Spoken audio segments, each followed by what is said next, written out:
In today's show, we're looking at contract year. Is it something that's a myth? Is it something that's real? Should you target players in the final year of their contract? Does Michael Bolton know? I do. Let's try it.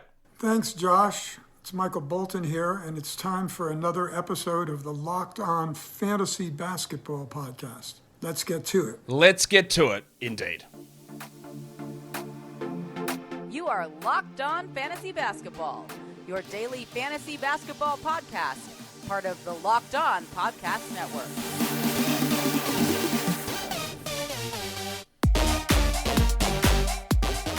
Hello and welcome to the Locked On Fantasy Basketball Podcast, brought to you by Basketball Monster. My name is Josh Lloyd, and I am the lead fantasy analyst at basketballmonster.com. You can find me on Twitter, as always, at redrock_bball, on TikTok, at redrock_bball, and on Instagram at Locked On Fantasy Basketball. Today's episode is brought to you by FanDuel Sportsbook, official sportsbook of Locked On. Make every moment more. Visit fanduel.com/lockedon today to get started. Thank you for making Locked On Fantasy Basketball your first listen every day.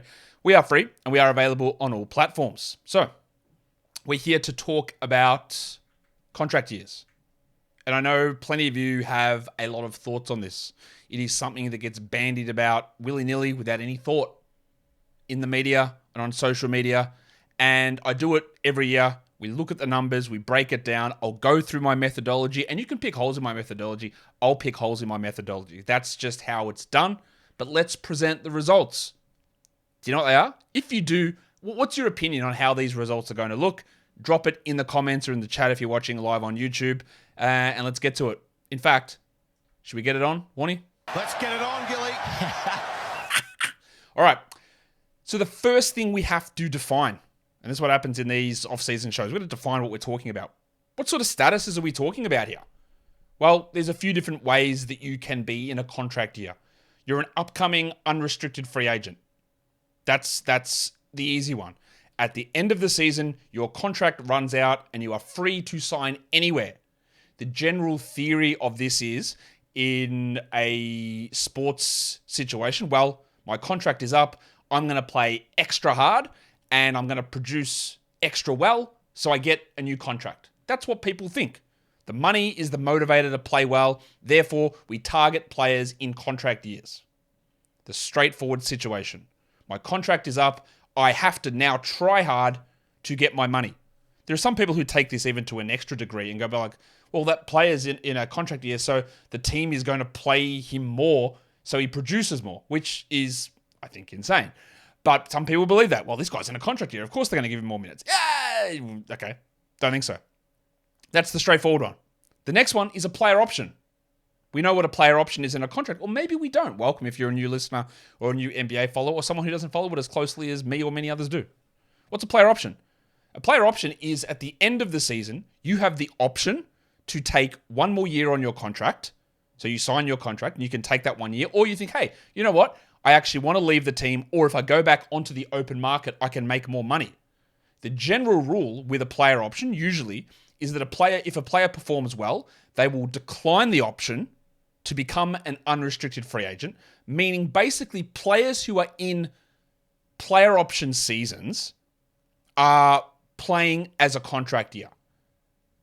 I hope that makes sense. They're usually playing as a contract year because their idea in their head, or your head should be, is that they are playing extra hard so that they can get more money on their next contract, which would mean declining the player option for next season and moving forward. Now, of course, if they really struggle and the open market wouldn't pay them that much, they pick up the player options. They don't become a free agent. But when we're looking at the start of the season, those guys who have player options, theoretically, according to the theory of a contract year performance, those players are out there playing super hard, so they will decline their player option at the end of the season. So people with player options are included in this analysis.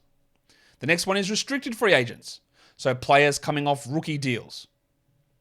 Now, those ones are a little bit more interesting. Those are ones where, yes, they are theoretically able to get, or not theoretically, they are absolutely able to get new contracts. That is what they do. They will get new contracts, but they can get squeezed by the market at times because of the restricted nature, knowing that their team can just match the deal.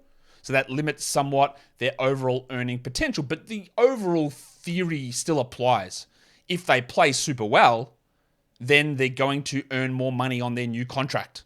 Whether that's getting matched by their original team, by their new team signing a contract, or getting out onto the open market and another team paying too much that the original team declines. That's a restricted free agent. It's either first round picks or second round picks or undrafted rookies or whatever. You know the rules on restricted free agency. The next one is a little bit different, and because of the way the CBA is and the way the salary cap is, these need to be included in this assessment, and it's extensions. Rookie extensions. So players who play as a first round draft pick, when you play your third season, at the end of that season, you become eligible for a huge rookie extension. So while technically those guys aren't in contract years, so the examples from last season, LaMelo Ball, Desmond Bane, Tyrese Halliburton, James Wiseman, all of those guys from the 2020 draft were in theoretical contract years, because at the end of the 22-23 season, all of those guys were eligible to sign new contracts. And we saw that. $200+ million for Halliburton, for Ball, for Anthony Edwards, for Bane. Isaiah Stewart signed a new contract. They were eligible to get gigantic raises if the team decided to do that. Now, the problem with rookie extensions when analyzing contract year situations and production is, because they're not truly free agents, is that the guys who actually play well will get the new contract. So we look at them and go, well, look, they played well and they got the new contract. And it's some sort of cognitive bias when we look at this, right? But the guys who didn't play well, James Wiseman, Patrick Williams, who doesn't have a contract at this point, Isaac Okoro from this draft, who didn't get or haven't so far gotten a rookie extension, those players who didn't get that rookie extension, well, that's not like they're in a situation where now they sign for a smaller amount. Like if you're an unrestricted free agent and you play really well, you get a $30 million contract. If you're an unrestricted free agent and you suck and there's no market for you, you might get $3 million. And we're able to analyze those numbers really easy. Like this guy was in a contract year, his production went up or down. But Patrick Williams technically wasn't in a contract year last season, and I'm not including him in this analysis because he wasn't a free agent. But if he had have gone crazy and played super well, he would have been eligible for a new contract. So how do I include those guys? Is Anthony Edwards included in this? Is LaMelo Ball included in this? Because they played at that level and that generated them a new contract. So I am including those players who received rookie extensions so far. I'm going to look at it without those because, again, it is a situation where the only way they qualify for getting a new contract is by playing really well. That's the only way they qualify to get that new contract. So the guys that don't play, I'd have to include every player from the first round of the 2020 draft. Otherwise, in this, to show that those guys who didn't get the rookie extension, what their production looked like. And the same goes with veteran extensions. There are so many players across the NBA who are eligible for veteran extensions. I can't include all of them because, again, they're technically not free agents. But there were a few players who signed veteran extensions. Domantas Sabonis, Jaylen Brown. They're the two names. There's someone else that comes to my mind. They're the two names who immediately come to my mind. Who was the other one? DeJounte Murray was the other one who signed that veteran extension. All right, when they're not free agents, they couldn't choose their new team, but they were able to sign a new contract, and there is some internal motivation for them to play at a higher level so they can generate that new contract. But again, do you want me to go through and include every player who was eligible for a veteran extension who didn't sign one? It gets a bit iffy. And that's another part of it. The other thing is how do we determine whether the production in a contract year is due to opportunity, minutes on a bad team, injuries in front of them? How do we determine whether it's just natural growth, which is so common for players going from year 2 to year 3, year 3 to year 4? Like, they are the biggest areas for growth of players. And that ties into the guys who are eligible for rookie extensions or players who become restricted free agents. So it's not just a contract situation in my mind. It is just, well, you've gotten better because you're in the league one extra year at year 2, year 3, year 4. To me, that is the bigger factor. So we're going to look at it, every single player who was either a top 250 player in 22-23, and I'm using fantasy points as my metric in this. It's just a little bit easier because we've got raw numbers. Whereas for category league, if we use rankings are dependent on every other player around you, and a player who might be ranked 40 in one year with exactly the same numbers might be 55th the season before, so it gets a little bit wonky. We're just looking mainly for increases or decreases. So we're using fantasy points in this one. So yeah, veteran extensions are a situation, again, where there's just so many players who are eligible for them, but don't receive them. So how do we include that? So we're going to include every player who was a top 250 player in 22-23, or a player who was a top 250 player in 21-22, who then qualified in 22-23 to be a contract year player. And we're going to assess their fantasy points production year on year. We're going to assess their fantasy points per minute year on year to see whether they actually played better when they were on the court or whether it was a factor of getting more minutes. And we're going to have a look at how all that goes. For every player, we're going to look at every player minus extensions, veteran and rookie extensions, and then every player minus restricted free agents and extensions to see what the impact is. I hope I've explained that all well. We'll get into it in a second. Today's episode is brought to you by FanDuel Sportsbook. Take a first swing at betting Major League Baseball on FanDuel and get 10 times your first bet amount in bonus bets up to $200. That's right, just bet $20 and you'll land $200 in bonus bets, win or lose. That's $200 that you can spend betting everything from the money line to the over-unders to who you think is going to hit the first home run, all on an app that's safe, secure, and super easy to use. Plus, when you win, you can get paid instantly. And with the Major League Baseball trade deadline happening tomorrow, I think it is, you might want to get in on some World Series futures. And you can do that with your bonus bets as well. There's no better place to bet on Major League Baseball than FanDuel, America's #1 sportsbook. So sign up today and visit FanDuel.com/lockedon to get up to $200 in bonus bets. That's FanDuel.com/lockedon. FanDuel, an official partner of Major League Baseball. And don't forget, gamble responsibly. All right. What was my method? I've described a little bit of it here of who we're using, but we're looking at a couple of different things. Fantasy points per game, fantasy points per minute, a percentage increase, decrease in both of those, and also a gross increase, decrease. Like how many fantasy points per game did players jump up or down on average across those cohorts? Good word. I hope it's the right word. I'm pretty sure it's the right word. If not, sample that I detailed earlier. Again, you may have some quibbles with how I set this up. And one other thing we look at is we can look at, and this is the thing that burns into our head, and one thing that's really important for me in doing this analysis, is we will automatically look at the players at the top of fantasy rankings and see that they're in a contract year and go, see, Josh, the contract year is important. And that's great if you know to draft the guys who are in contract years who are going to have better seasons. Because there are plenty of guys who are in contract years who have worse seasons. We just ignore them because they're not at the top of the rankings. So it becomes, is it cognitive bias? Is it self-fulfilling prophecy? I don't know what it is. Because you look back at it and you go, man, look at the season that Kristaps Porzingis had. It must have been because it was a contract year. Well, there you go. There's proof. I'm going to target contract year guys. And that's great if you get the right guy in the right situation.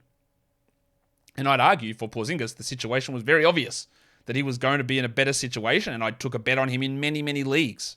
Because you know my take on injuries, and he was in a spot where he was likely to get more usage, and he's a really good fantasy player, and he just did more for that Wizards team. That was not a hard bet to make, and it's got nothing to do with a contract, in my opinion. So let's take a look at the key players. Let's take a look at the guys who are at the top of the 2022-23 fantasy points per game list and how they compared to 21-22. The #1 player at the top of that list was Jim Harden. Now, you might say, Josh, James Harden wasn't a free agent. Okay. But he was, because he had a player option. So he had the ability to decline it and become a free agent. Now, there's a whole lot of stuff happening behind the scenes there where he's opted in to try and get traded, and I don't know if he's going to get traded. But when we're looking at the start of a season, we look at it and go, James Harden has a player option, what looks like an under-market player option, We assume that he will become a free agent in the off-season. That is how we have to approach it. We don't look at it and go, well, he actually picked it up and looking for a trade, therefore he doesn't count in all of this. He dropped, not much, from 47.7 to 46 fantasy points per game, 46.2, 1.5 points. Okay. Kyrie Irving was also a guy who last offseason picked up his player option and played on the final year of his contract, got traded. His year was identical, 44.8 fantasy points versus, well, identical would mean 44.8 fantasy points. That's what he did. LaMelo Ball, again, one of the rookie extensions, not actually a free agent, but he played and got a bigger contract. Is that potential? Is that his play? We know he was injured a lot. He actually went up in points per game, 44.8 versus 42.1. Because when he played, his usage was sky high and his minutes were well up. So he went up. Tyrese Halliburton, similar situation. Literally exactly the same situation as LaMelo Ball. Had a gigantic jump, 36.9 up to 44.5. That's going to skew the numbers, isn't it? But that's part of it. He played and got a contract. Now, we all know why. We all know what happened with Halliburton. He moved to a different team. He was in year 3, a huge room for growth, played more minutes, and took a real big breakout. Is that because he was playing for a rookie extension? Or is it just because everything worked into place? The guy that we mentioned earlier, Porzingis. He averaged 42.4 fantasy points. The year before, 38.9. He had a player option, and he actually picked up that player option in order to be traded to the Boston Celtics. And there at Boston, he signed an extension as well. So yes, he was in a contract year. He went up from 38.9 to 42.4. Really good production from him. Was that because he was in a contract year or because the Washington situation was better for him than Dallas and he was able to play more minutes? Don't know, but it's part of it. Goose, Anthony Edwards. Another rookie extension, went from 36.3 to 41.8, big jump up. Same as Halliburton, same as Ball. And then you'll notice out of these top 7 players in fantasy points that were in a contract year-ish type scenario, 4 of them were extension guys. 3 rookie extensions, LaMelo, Halliburton, and Edwards. And the last guy on this list, Domantas Sabonis, who went up from 42.3 to 45.8. Now, I think most of you, when you're considering contract year, if you're drafting, you're not looking at, who's available for a veteran extension? Because literally, there are so many players who are eligible for that veteran extension. But Sabonis upped his play, signed an extension. So he's in the list, and he jumped up his production for sure. Again, let's have a look at those guys who were the extension players. Ball, Halliburton, Edwards, Sabonis. All of them with sizable jumps, signing extensions. That's the self-fulfilling prophecy that I talked about. They probably wouldn't have signed, or maybe some of them would have, but they may not have signed those big extensions if they had played worse seasons. We don't see every player who was eligible for an extension in this analysis. I hope that does make sense. Let's look at Jaylen Brown, who, again, was eligible for an extension. JB, you've done it again. He needed to hit All-NBA status to be eligible for that $300 million Supermax. And he did. He went up from 37 fantasy points to 41.6. Pretty sizable leap. Is that because he was playing for that extension? Is it because there were so many forwards who were injured and probably didn't play enough games to qualify for All-NBA? Is it a little bit of both? Possibly. Maybe. To any of those things. But he's included. Fred VanVleet, a literal free agent, went from 39.9 to 40.2. About the same. DeJounte Murray, veteran extension. He's the opposite situation. He went from 49.4 points as a Spur down to 38.9 with the Hawks. We knew, or maybe some of us didn't know. Nobody knew. We had a very, very strong idea that he was going to lose production in Atlanta, and he did in a sizable amount. But he still was signing that extension. So was he playing for a new contract last season? Don't know. I can't get in someone's head. The big fella in Chicago. It's Big Vucevic. He went from 39.6 to 38.3. Even though technically he did sign an extension with like 2 days to go on his contract, he was a free agent at the end of the season. That's not really an extension. It is an extension, but it's only extension by wording. He's a free agent. Des Bane, another rookie extension, went from 30.9 to 36. Big leap. Kuzma. We all thought Kuzma had a really big breakout. He went from 34.6 to 35.6. It's not that big. It's not that big of a difference. And then Westbrook was in a contract year as well. The end of his $40 million contract went from 37.8 to 35.1 and ends up on the Clippers. Back again on the Clippers next season. So the extension players here, Jaylen Brown, pretty big leap. DeJounte Murray, big step backwards. And Desmond Bane, pretty sizable leap on those extensions, even though none of those guys were slated to be free agents in the offseason. So out of my pool of players, and let's have a look at the guys I had. I've got 93 players in my list of guys who are top 250 in either 22-23 or 21-22, who were free agents or signed new contracts. Got 93 players in that list. Who saw the biggest percentage increase in production? Well, you'll be interested to know that nearly all of them are not relevant players, or not relevant full season players. Josh Okogie jumped his production 135%. He had some relevance towards the end of the season, and he might be the Suns' starter this season. Did it translate into a big contract for him? No, it didn't. But it did get him a contract. Trey Jones jumped up 96%. Well, he's a relevant player. He's probably going to be the starter again for the Spurs. He was just someone who'd never played at all, really, as a marginal backup behind DeJounte Murray the year before and became the starter. Was that because he was in a contract year? Or was it just because he got extra opportunity? I think we all know the answer to that. It's extra opportunity. Javon Carter went up 80%. He was pretty strong for the Bucks. Is that contract year? Maybe. He was 80% increase. He goes to the Bulls now. I think he will start. There's a chance that he goes to the Bulls and produces more than he did in his contract year. Again, completely skewering the contract year myth on that one example, but that happens very, very often, and we never, ever talk about it. Again, I will always try and preach a level of media literacy. Watch what you get told and watch what you don't get told. You will get told that someone had a big contract year, and look at that performance. But what if Jaylen Brown or Kristaps Porzingis or Javon Carter produces more this season than they did last season? Not a single person will talk about it. Everyone will assume, well, that you got a contract and then you got fat and lazy and you didn't put in the effort, so you get worse the year before or the year after. But no one will ever talk about the guys who do better the year after. No one will ever talk about the players in contract years who shit the bed and blow everything. No one talks about it. That's what we're here to look at. Jalen McDaniels, he jumped up 51% in production.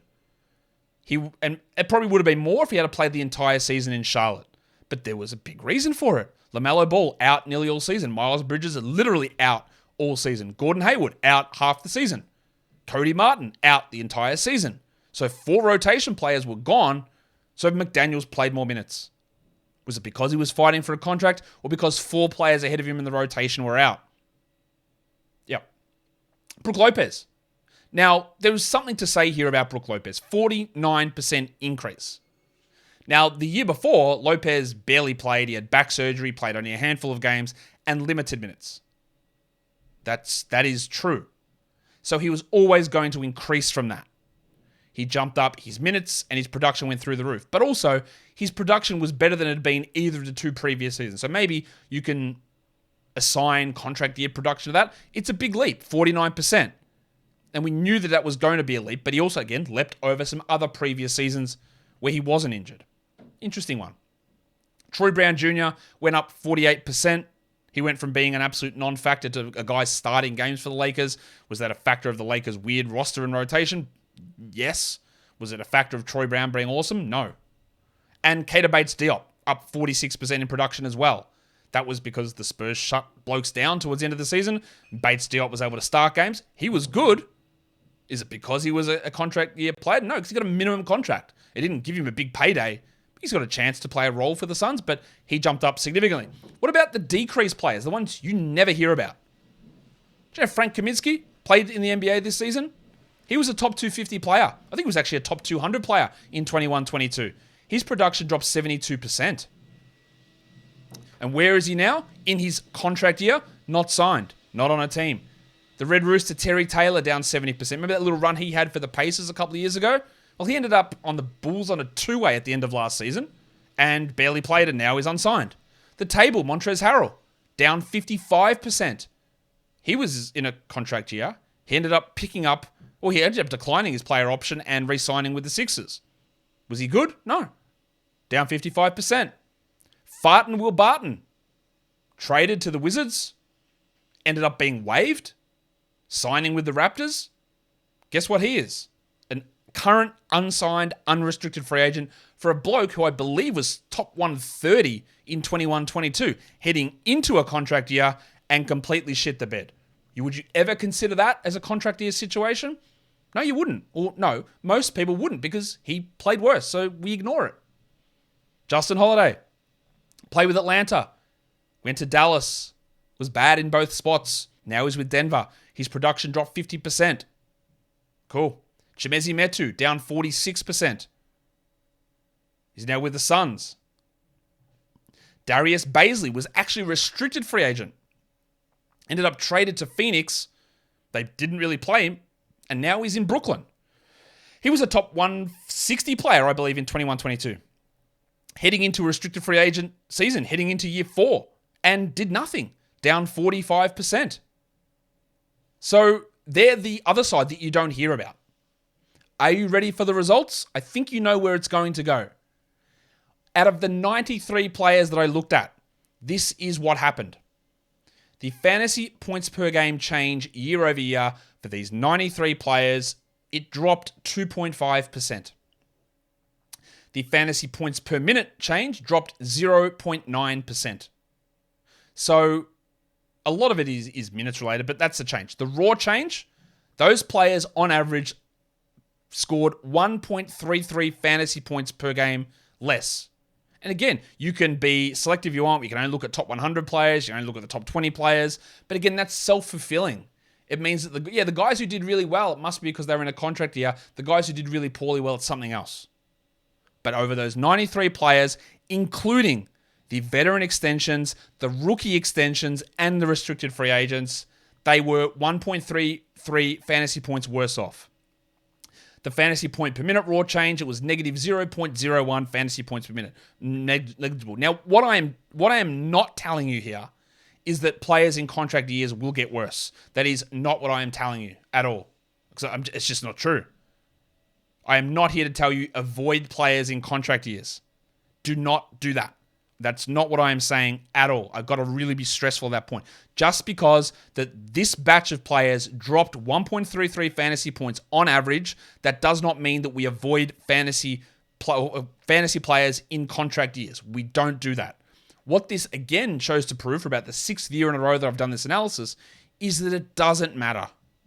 It doesn't matter if a player's in a contract year. It doesn't mean a single thing. This number could have been 0 fantasy points. This number could have been 1 fantasy point per game positive. And I still would have said the same thing. It doesn't matter.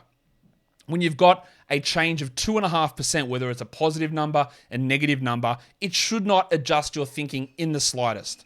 There are so many more things that are important. Projected minutes, projected usage, the age of the player, age-related improvement, year 2, year 3, year 4. All of that means something. Contract year does not. Despite if I had to play for more money, I would play harder. That's just not how it works. I'm sorry to tell you. And I know there are going to be people that disagree. But what about this? Okay, show me it. I don't think I could be more comprehensive. What if we take out the guys who signed extensions? The guys who weren't free agents, Sabonis, Jalen, Bane, Halliburton, those guys. If we take those players out, the guys who technically weren't free agents but gained new contracts, how does the numbers look? Well, guess what? Predictably, it looks worse. Negative 3.5%. So those players, excluding those guys, dropped 3.5%. Their fantasy points per minute dropped 1.3. Their fantasy points per game dropped 1.7. And their fantasy points per minute dropped 0.02. And the last one we look at is not including extensions and not including restricted free agents. Because why do we not include restricted free agents? Again, the general rule that I go by is that players in year 2, year 3, year 4 are improving because of experience and because of just time in the league. That is why they are getting better, not because of the contract. So if we take those guys out and we really just look at guys who are coming off a second contract, because that's what no extensions and restricted free agents is off a first contract. So guys coming off a second contract, the guys hitting their 27, 28-year-old prime, how did it look? Yeah, real bad. They dropped almost 7% in fantasy points per game. They lost 2.2% in fantasy points per minute. Those players on average lost 2.4 fantasy points. And they lost 0.03 fantasy points per minute. Again, I am not here to tell you that players in contract years will perform worse. Absolutely not. What I am here to tell you is just pay no attention to it. So I could go through and go, well, these are the guys who are in contract years for this season. Pay attention to them. But it would be disingenuous. Am I going to target Patrick Williams because he's in a contract year? No. Am I going to target Patrick Williams because he's heading into his 4th season? And if he doesn't do something now, then I don't know what the Bulls are going to do with him. Then yeah, look, there's a starting spot there and maybe he improves. Look, am I going to tell you target James Harden because now he's opted in and he's an unrestricted free agent again? So now he's looking to get paid next offseason? Am I going to tell you that? No, I'm not. Am I going to tell you target Eric Gordon? No, I'm not. Because he signed a 1+1, and if he performs better than the minimum in Phoenix, then he opts out and he's back on the market. No. The whole idea of this is to show, again, for the umpteenth year in a row, that it does not matter. It's just a thing that you twist yourself into believing because it gets bandied about in so many different media areas. Oh, he's in a contract year. Yeah, cool. Will Barton, shout out to you. Contract year legend. Kevin Love, contract year legend. Cam Reddish, contract year legend. Ayo Dosunmu, contract year legend. Grant Williams, DMP contract year legend. Billy Hernan-Gomez, contract year legend. Kemba Walker is playing in Europe, contract year legend. Dennis Schroeder, contract year legend. The Pencil, Harrison Barnes. Barnesy. Contract year legend. Chris Middleton, contract year legend. Do you want me to keep going? Christian Wood, contract year legend. D'Angelo Russell, contract year legend. Kelly Oubre, an interesting one. Actually really performed well in his contract year. And nobody wants a single bar of signing him. Like Taylor Horton-Tucker. He was in a contract year. He opted into his player option. Max Strus was in a contract year. Performed better. But does it matter? Don't know. I do know. It doesn't matter. Hamidou Diallo, contract year. Currently unsigned.